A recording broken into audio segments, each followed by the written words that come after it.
Bom, na aula 31, eu queria falar sobre os impactos da geração eólica e da geração solar em geral, tá? Então, aqui eu vou compartilhar apenas algumas fotos, tá? Só para ilustrar aí a nossa aula, né? As duas fotos, elas são a de cima, né? Uma geração que chama de geração onshore e embaixo offshore, que isto é, no mar, né? A mais comum é o que está aqui em cima, né? Onshore, tá? Que geralmente a potência de cada uma dessas torres, né, em geral, são potências mais baixas. Ao passo que a da geração offshore, né, ela a potência é mais alta, tá? A velocidade dos ventos é mais constante, né, devido ao fato de não ter edifícios, florestas, montanhas, né, qualquer coisa que possa interferir na velocidade do vento, né? Vocês podem ver que a grande maioria, né, das centrais eólicas, elas são munidas de 3 pás, mas tem outras torres com duas pás, tá bom? Bom, o que acontece? São instalações extremamente altas, né? Então, até hoje eu vi uma notícia aí que vai ser lançado uma torre de 13 megawatts de potência, né? Então, até então era a maior era de 12. E de altura, assim, né? Assim, até assusta. Então, da base até a pá, né, até a ponta da pá, lá em cima, pode alcançar em torno de 200 metros, mais ou menos, né, dos que estão instaladas hoje, porque as que vou instalar é de 13 megawatts, com certeza vai superar essa altura aí para mais, talvez uns 220, 230 metros de altura. Tá? Então, a pessoa, né, o responsável pela manutenção, ela entra na torre, né? Entra aqui na torre, aqui por baixo, aí vai de escada e vai até a nacelle, que é a instalação, né? Que parece ser pequena, né? Mas com certeza é muito grande. É a instalação por onde fica como é que se fala, né? O multiplicador de velocidades, que é um sistema conjunto de engrenagens, alguns sistemas mecânicos e também o gerador. Tudo está aqui dentro. O que acontece? Como a velocidade das pás, a rotação das pás é baixa, algo em torno aí de 3 segundos por rotação, né? Vamos colocar aí 20, 30 rotações por minuto. A rotação do eixo que está aqui dentro da nacelle, ela é baixa, mas para gerar energia é necessário de uma rotação alta. Então, muitas vezes, assim, geradores elétricos falam em rotação de 1.800, 3.600 rotações por minuto. Então, existe um aparato mecânico para permitir o aumento da velocidade rotacional. Tá? E tudo aqui dentro, tudo enclausurado nessa caixa. Então, a pessoa fica aqui dentro, faz as manutenções, se for o caso, troca de equipamentos, lubrificação e assim por diante. E a distância entre as pás, né, algo em torno, vamos colocar aí, mais ou menos, né, 3 vezes maior do que a envergadura. Quando falo envergadura, né, a soma das duas pás, a soma de duas pás. Então, a distância entre as pontas, porque as pás elas faz uma circunferência, então o diâmetro dessa circunferência vezes 3, mais ou menos, ou até mais que isso, vezes 4, vezes 5, é a distância entre as bases. A distância entre as bases, né, a distância entre as torres é bem alta, exatamente para não ter influência, uma das estruturas, né, uma das torres, ser influenciada pelos ventos do outro. Porque os ventos alcançam as pás, né, que permite o movimento, aí forma, né, um movimento diferente, né, o movimento dos ventos fica alterado, e se tivesse muito próximos, um ia atrapalhar o outro, a ponto de o vento de um até frear o vento do outro, né? Podemos dizer dessa maneira. O que pode ver? Que muitas vezes essas instalações estão em regiões distantes, por exemplo, aqui uma região montanhosa, né? Foi necessário construir uma estrada e recomenda-se que seja um local assim bem amplo, o custo da terra barato. Recomenda-se também, né, que seja uma área, se for o caso, uma área já devastada, né, para não causar impactos ambientais. Mas, resumidamente, não polui o solo, não polui a água, não polui o ar, né? Assim, poluição direta. geralmente a estrutura, a torre é feita de aço, a base é feita de cimento, né, como se fosse um prédio, né, um prédio mesmo, né, só que um prédio diferente. As pás são feitas de conjunto de materiais, é uma mistura de materiais, eu calculei a fibra de vidro, né, para permitir aí uma certa leveza, com um formato específico, tá, para possibilitar aí o aproveitamento máximo da energia dos ventos, tá? E a nacelle ela se movimenta em diversas direções, aí dependendo, né, ao mudar a direção do vento, ela acompanha. Tá? E aqui dentro tem sensores, anemômetro, que mede a velocidade dos ventos, tal, para questão de controle. Né? Então, esse aqui é exemplo de uma fazenda eólica. Então, às vezes uma fazenda eólica tem, vamos colocar aí, vai, um número coerente, 8 torres, 10 torres, ou uma fazenda eólica offshore como essa aqui. Tá? Falar dessa aqui primeiro, né? No Brasil, 100% das torres são onshore, no solo, né? Na terra firme. A maior parte da produção está no Nordeste, em especial Rio Grande do Norte e Ceará. Quando elas foram construídas, não sabia muito assim do impacto ambiental, né? Então, algumas delas foram construídas, inclusive, em regiões de dunas, o que possibilitou aí um impacto na alteração da formação, né? Porque duna é tipo uma montanha que ela vai se moldando com o tempo, né? Não é algo permanente. E aí fala-se de outros problemas também, né? Como mortandade de morcegos e aves, né? Aves mais pelo choque, né? Porque apesar da rotação ser baixa, mas a velocidade tangencial na ponta da pá é muito alta. Então o impacto é muito alto também, né? Assim, o choque, né? Pô, acarretando na morte, né? E pelo fato de mudar, né, a dinâmica do vento devido à presença das pás, né, então às vezes alguma ave pode ser movida em direção a essas pás, né, como se fosse uma guilhotina, né? Então, a maior crítica dessa geração é a respeito da mortandade de aves, né, de aves migratórias, alteração das correntes migratórias, enfim. E dizem, né, que há uma alteração também no eletromagnetismo, a sensibilidade de morcegos, né? Porque os morcegos ele tem uma visão muito fraca, né? Então vai mais por ondas eletromagnéticas. Tá? Até recomendaram pintar tudo as pás todas de preto para dizem, né? Que quer dizer ainda não é confirmado, né? Que pode diminuir a mortandade de aves.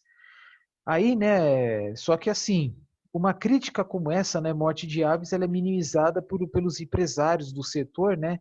Alegando que tem outras atividades humanas que matam muito mais, como por exemplo prédios espelhados, né, que podem confundir facilmente as aves. Né, mas não vamos entrar nessa discussão.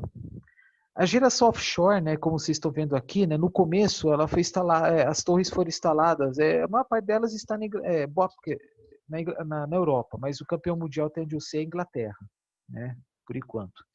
Algumas delas foram instaladas mais próximas às praias, né? Quando falo mais próximo, como 10, 20 quilômetros de distância, tá? Não interferindo na formação das ondas. Na verdade, estão instaladas aí bem antes da formação delas, né? E mesmo estando em locais mais distantes, né? Então, com certeza, regiões mais profundas, né? As primeiras instalações, elas foram fincadas no solo marinho. Tá? Acho que, não sei se eu tenho ilustrações aqui, no solo marinho. Agora, a tendência não, não está aqui não.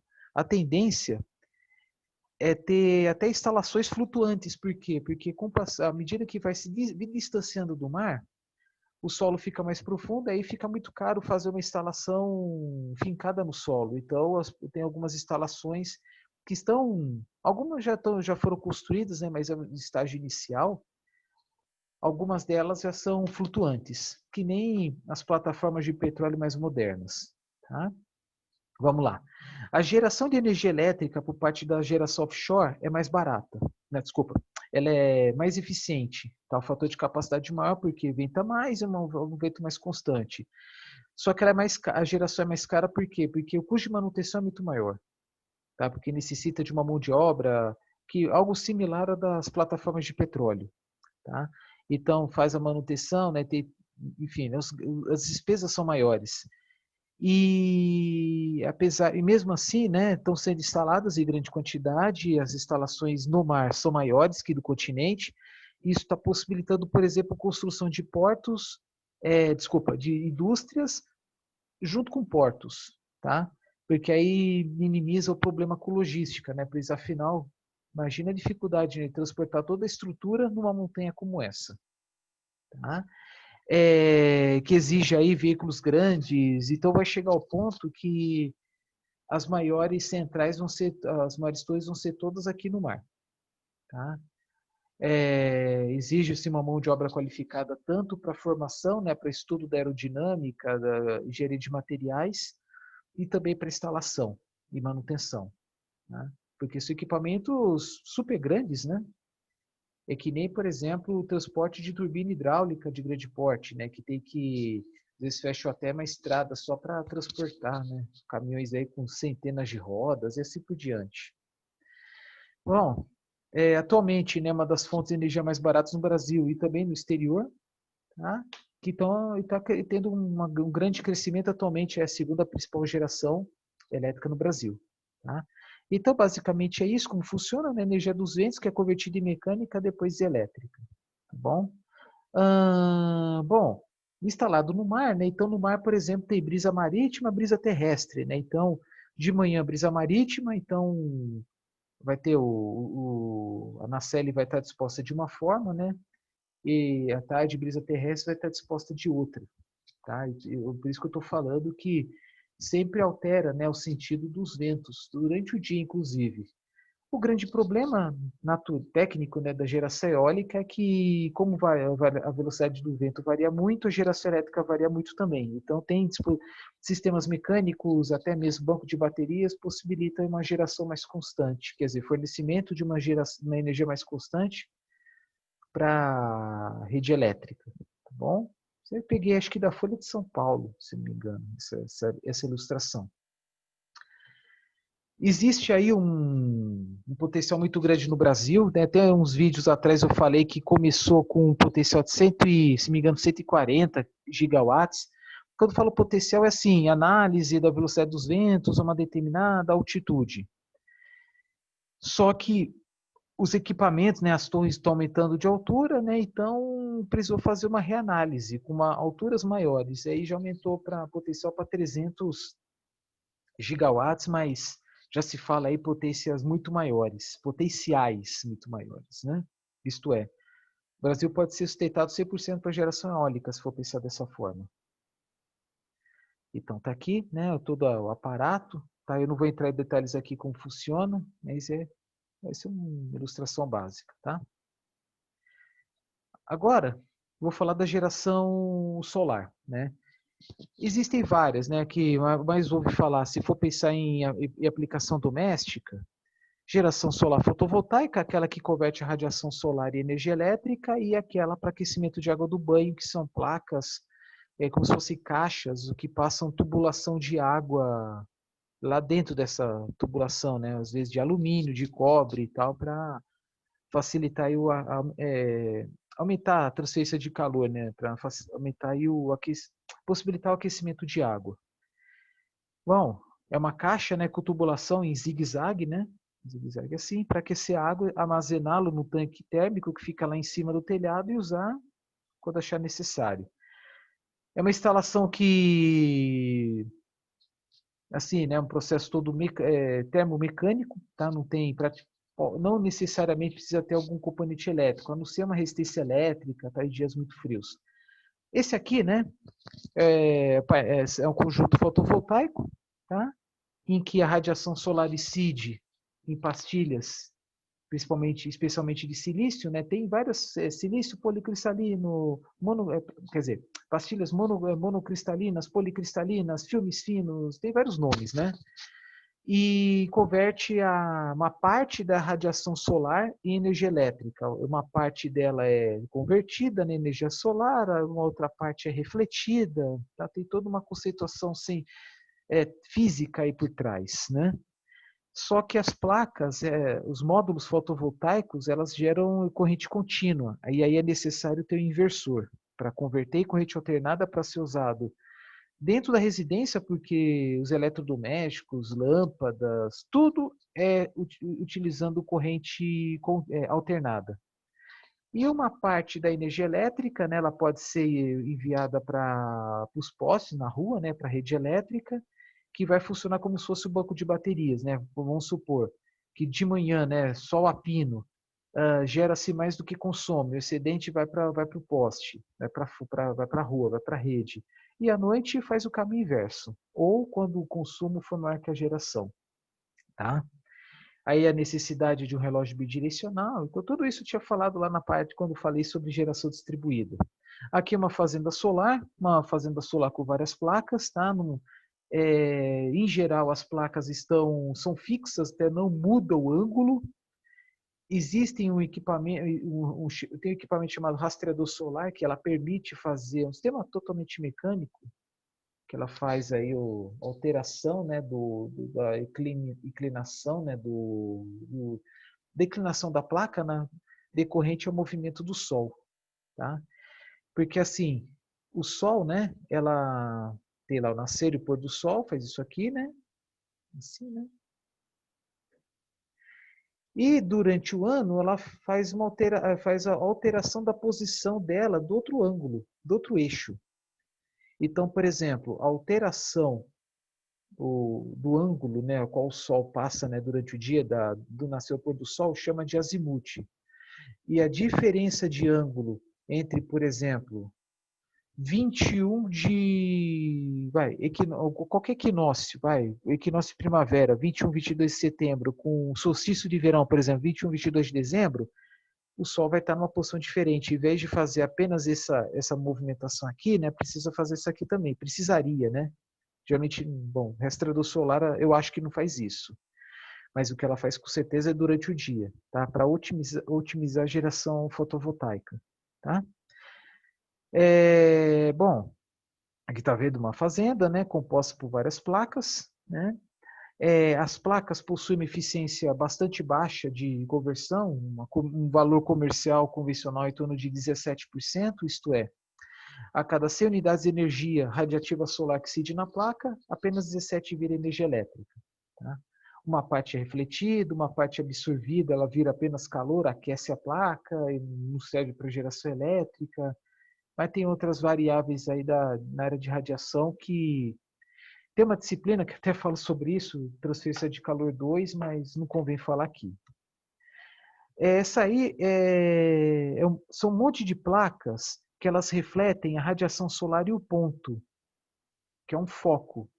Essa torre aqui, ela acumula toda a radiação que foi cedida por esses refletores, são refletores. Por esse refletor, acumula o calor e lá em cima tem um circuito de água. A água vira vapor e aí alimenta uma turbina a vapor. Ou pode ser um óleo térmico, que ponto de ebulição é muito maior que da água, para deixar armazenado em tanques, que deve ser isso aqui, para ser usado para gerar energia elétrica à noite. Tá? Por quê? Porque a geração fotovoltaica dessa forma não gera energia elétrica à noite, não tem como armazenar. Tá? Esse aqui até pode ter dispositivos de armazenar o óleo quente durante o dia, para ser usado, né, para aquecer um circuito fechado de água, para gerar vapor e alimentar uma turbina a vapor. Tá? É um ciclo de água fechado, né? Mas, assim, são poucas usinas centrais que tem essas aí mundo afora. Eu sei que tem, acho que na Espanha, acho que é Espanha, Israel e Estados Unidos, não tenho certeza. Quanto maior o número de refletores, maior a energia gerada, acumulada, e também maior tem que ter uma torre mais alta também. Tá? Mais alta também porque vai afastando, né, as placas, então tem que ter uma torre mais alta. Essa foto que eu mostrei aqui, essa tecnologia aqui, letra D. Existem outras que visando o mesmo objetivo, a acumulação de energia solar e o ponto. Como, por exemplo, o primeiro, que aí são o quê? Espelhos parabólicos, por onde passa um tubo no seu foco, um fluido ele aquece devido à acumulação da radiação solar, né?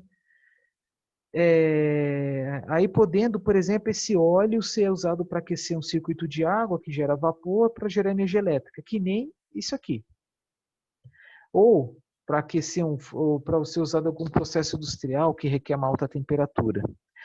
A letra C é algo parecido, tá? A letra B Ele é uma parabólica. Aqui pode ter uma célula fotovoltaica para gerar energia elétrica, algo mais concentrado, né? Vocês estão vendo aqui que é onde fica o foco, onde concentra a energia solar. Mas existe também os fogões solares. Até agora que eu lembrei, eu podia ter colocado uma figura dessa aqui.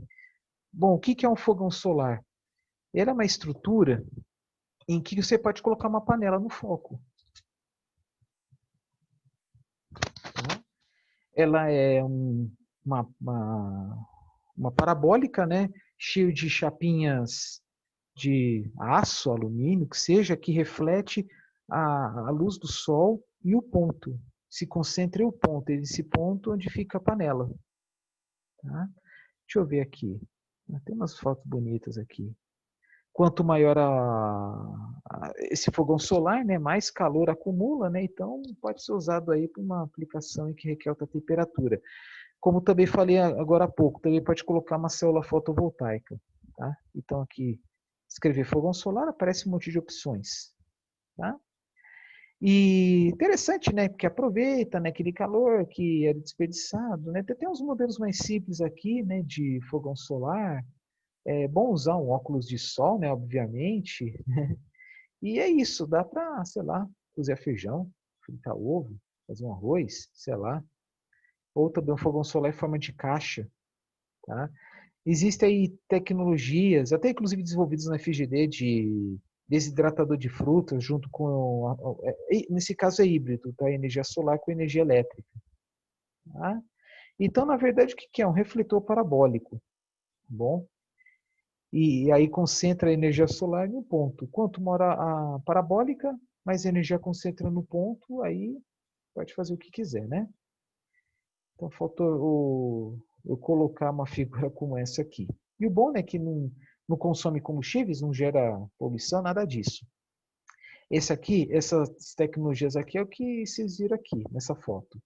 Tá? Bom, já expliquei, né? Não vou entrar em detalhes de novo, né? Só que aqui está em inglês, mas basicamente o quê? Ele gera energia, captura energia solar e gera energia elétrica por meio de um circuito fechado de vapor. Aqui. Então, o que eu estou vendo aqui, vapor a 540 graus Celsius a 100 bar de pressão, que é quase mais ou menos 100 atmosferas, 100 vezes maior que a pressão atmosférica. Condições aí que temperatura até maior que dessas aí de centrais que queimam bagaço de cana, um pouco maior. Tá? Podendo aí, dando exemplo de uma potência, aqui por exemplo, potência da turbina a vapor, 50 megawatts, que é grande, né? Esse aqui é o seguinte, esse aqui chama de chaminé solar. Tá? O que que é? Isso aí não existe ainda, está só na teoria. É uma estufa gigante, o formato circular, onde no meio dela tem uma torre. O que que faz a estufa? Ah, cara, esqueci de... Desculpa, gente, esqueci de compartilhar. Vai voltando aqui. Aqui. Então, vou voltar. Acho que eu vou voltar nas anteriores aí. Aqui.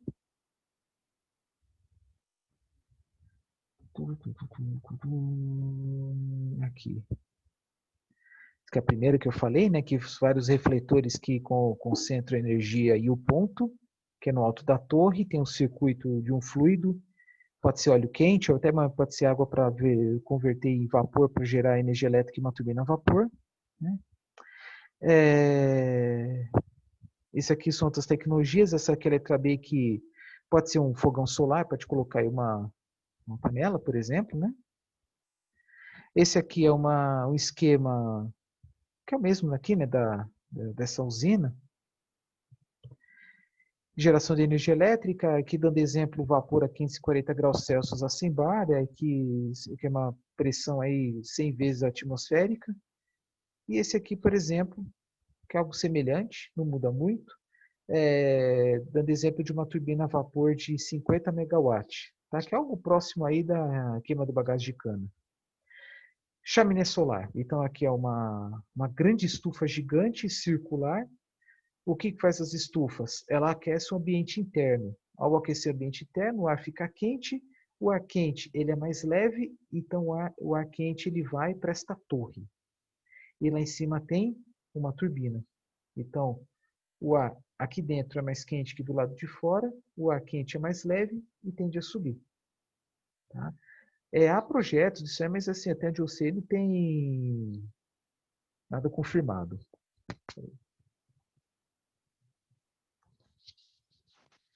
Cadê aqui? Ah, vou procurar aqui um vídeo bem curtinho. Isso aqui vai. Tá, temos aqui, mostrar bem rápido. Mas por enquanto ainda está no conceito, né? Deixa eu mostrar uma foto primeiro. Deixa eu compartilhar aqui. Essa aqui. Então, pensa numa estufa gigante com uma torre. Então, o ar quente ele sobe pela torre. Tá? Lógico que, enfim, é uma estrutura gigante. Aqui está aparecendo torre de solar de 1 quilômetro de altura para geração de 200 megawatts. Tá? Ah, que legal. Aí parece que tem vídeo, mas diz aqui que está disponível. Que beleza. Deixa eu ver aqui. Vamos ver essa aqui. Espero que exista, né?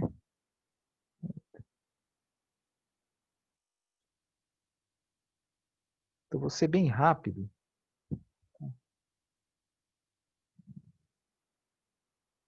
Seria essa aqui.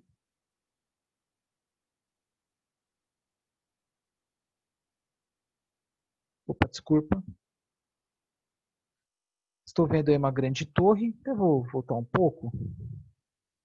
Uma grande torre, que exemplo de uma estufa circular. A outra que eu mostrei uma simulação não era circular, mas enfim. Então o ar quente passa por essa torre.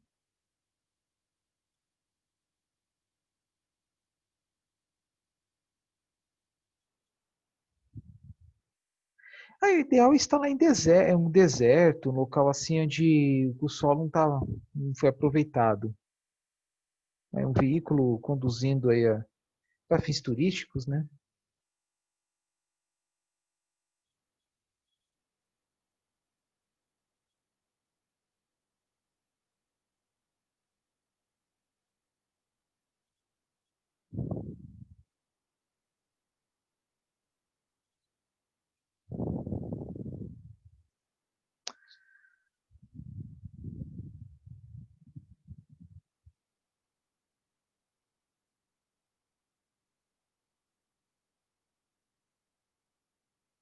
Aí, no caso, aparecem as turbinas lá nas laterais, né? Mas pode também colocar uma turbina só na parte de cima da torre.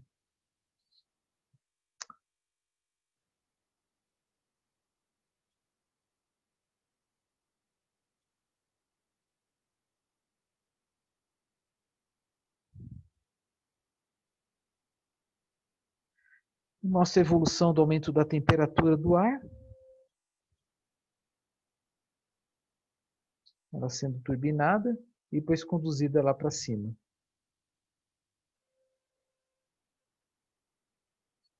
Essas estruturas estão aparecendo aí, parecendo estrelas de várias pontas, é só para conferir rigidez à torre. Tá? Então é isso. É só uma curiosidade. Vou parar aqui por enquanto e aqui voltar para a apresentação. Desculpa, não, isso aqui não. Tá. E aqui, nessa ilustração, né? Como é, né? Opa, até botei errado. Aí como é, né? Um conjunto solar, um sistema fotovoltaico acoplado não, desculpa. Aqui seria o quê? O que chama de sistema híbrido. O que é híbrido? É qualquer coisa que tem dois ou mais. Como assim? Geração eólica, geração solar fotovoltaica, 2, como fontes de geração de energia. Então, isso aqui é uma opção, por exemplo, numa comunidade isolada, numa ilha. Módulos fotovoltaicos, com aerogerador, ambos geram energia elétrica. No momento que a geração está sendo maior que o consumo, alimenta o banco de baterias. Tá? Aí os teus eletrodomésticos, todos eles, né, sem exceção, utilizam a corrente alternada. O aerogerador, né, o gerador fotovoltaico, ela gera corrente alternada já, mas a fotovoltaica sempre gera corrente contínua. Então, por isso a importância do inversor. Tá? Então, dessa ilustração, só isso que eu queria falar. Aqui, os exemplos. Exemplos de sistemas híbridos também, até incluindo gerador a diesel. Então, tudo que é híbrido é que envolve duas coisas. Por exemplo, frutas híbridas. Por exemplo, nectarina, é híbrido de ameixa com pêssego. Então, um sistema híbrido de geração de potência, vai. Um híbrido de fotovoltaica com eólica, né? E assim vai. Bom, sobre os dois, né, sobre as tecnologias que estão tendo maior crescimento não só no Brasil, mas no mundo, é isso que eu queria falar para vocês nesse vídeo. E nos próximos vídeos eu vou falar sobre outras tecnologias. Tá? Até mais tarde.